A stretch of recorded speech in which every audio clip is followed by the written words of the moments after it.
Bismillahirrahmanirrahim. Assalamu alaikum my dear students. How are you all? I hope you all are fine, happy and ready to learn.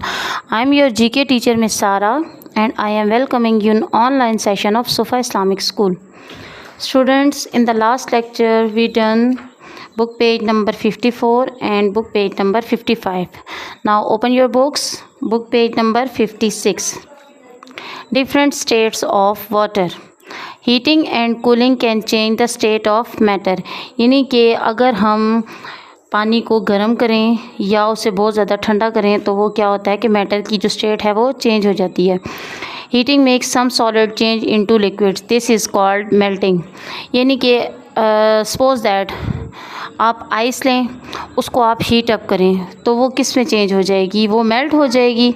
तो क्या होगा कि जैसे ही हमने पानी को गर्म किया या हमने बर्फ़ को हमने हीट दी तो वो किस मेल्टिंग पोजीशन में होगी। ठीक है।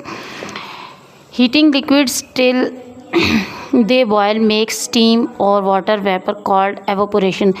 जैसा कि मैंने आपको लास्ट लेक्चर में भी बताया था कि जब हम पानी को बहुत ज़्यादा गर्म करते हैं, यानी कि जब वो बॉयलिंग पॉइंट पे आ जाता है तो आप देखते हैं कि उसमें से स्टीम निकलती है। तो वो जो स्टीम होती है उसको हम वाटर वेपर्स या एवोपोरेशन भी कहते हैं। ठीक है।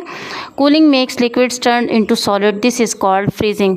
लाइक आपके पास अगर वाटर है, आप उसको बहुत ज़्यादा चिल करते हो, बहुत ज़्यादा उसको जब फ्रीज़ कर देते हो, जब आप पानी को फ्रीज़र में रखते हो तो वो क्या हो जाता है कि बर्फ़ की शक्ल बन जाता है, वो आइस हो जाता है। किस में चेंज हो जाता है? आइस में चेंज हो जाता है, जिससे वो क्या बन जाता है? सॉलिड बन जाता है। बर्फ़ हो जाती है ना, तो जब वो बर्फ़ होती है, वो जो आइस होती है वो क्या हो जाती है? वो सॉलिड हो जाती है। तो इसका मतलब है वो पानी, ये जो इसकी स्टेट होती है वो सॉलिड हो जाती है और वो पानी फ्रीज़ हो जाता है। ठीक है। What will happen, draw and fill in the blanks. अब देखें, आइस है, आइस को जब आप हीट अप करोगे तो वो क्या होगा, यहाँ पे आपने मुझे ये ख़ुद सॉल्व करके बताना है। मैं अब आपको, मैंने ऊपर अभी आपको सब कुछ बताया, तो अभी आप मुझे ये ख़ुद सॉल्व करके बताएंगे। ठीक है। The ice will change in to a dash, the heat will turn ice from dash to a liquid. ठीक है।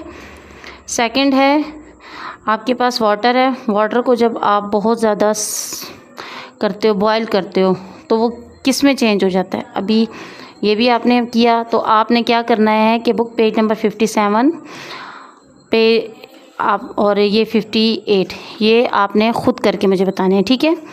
Water will change in to dash, the heat will turn water from liquid to gas, यानी कि water change हो गया किस में? The heat will turn water from, जब पानी को हमने हीट दी तो वो लिक्विड से किस चीज़ में चेंज हो गया। ठीक है। Water will change into, number 4 पे देखें, जैसे अभी ये पानी है, पानी को जब हम फ्रीज़ करेंगे तो वो किस चीज़ में हो जाएगा? कन्वर्ट हो जाएगा। ठीक है। और water will change into dash, freezing will turn water from dash to dash. ठीक है।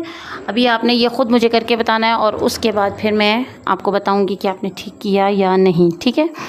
नेक्स्ट है solid, liquid and gas. Tick the correct statement and cross the wrong statement. आपने इसको टिक नहीं करना, बल्कि जो आपकी स्टेटमेंट ट्रू होगी या ठीक होगी, करेक्ट होगी, उस पर आपने ग्रीन कलर करना है, और जो आपकी स्टेटमेंट रॉन्ग होगी उस पर आपने रेड कलर करना है। ठीक है। Everything in the world is matter. Is this true or false? Dirt on the ground is liquid. जो ग्राउंड में dirt होती है, क्या वो लिक्विड फॉर्म में होती है? Liquid molecules are packed loosely and can move easily. जो लिक्विड मॉलिक्यूल्स होते हैं, क्या वो लूजली पैक्ड होते हैं और इजीली मूव कर सकते हैं? Everything which has weight and takes up space is matter, यानी कि कोई भी चीज़ जो वेट, जिसका वेट होता है और वो जो जगह लेती है वो मैटर कहलाती है। Water in a glass is gas, जो वो पानी जो वो ग्लास में होता है, क्या वो गैस होता है? Gas molecules move more freely and can be squeezed और स्प्रेड, यानी कि जो गैस मॉलिक्यूल्स होते हैं वो फ्रीली मूव कर सकते हैं और हर जगह वो फैले हुए होते हैं। Small particles in a matter are called molecules, जो स्मॉल पार्टिकल्स होते हैं मैटर में, क्या वो मॉलिक्यूल्स कहलाते हैं। Chocolate syrup is a liquid, is true और false. Steam on a soup is gas. तो क्या जो गैस पे स्टीम जो सूप के ऊपर जो स्टीम निकलती है, सूप में से जो स्टीम निकलती है, क्या वो गैस होती है?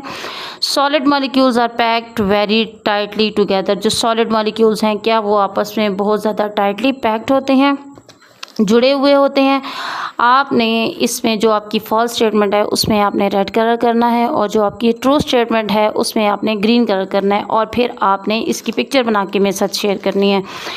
नेक्स्ट पेज पे आते हैं, book page number 58। Fill in the blanks with words to complete the sentences. आपको ये वर्ड बैंक दिया गया है, milk, shape, molecule, table and gases. तो आपने इन वर्ड बैंक को यूज़ करते हुए आपने अपने फिल इन द ब्लैंक्स को फिल अप करना है।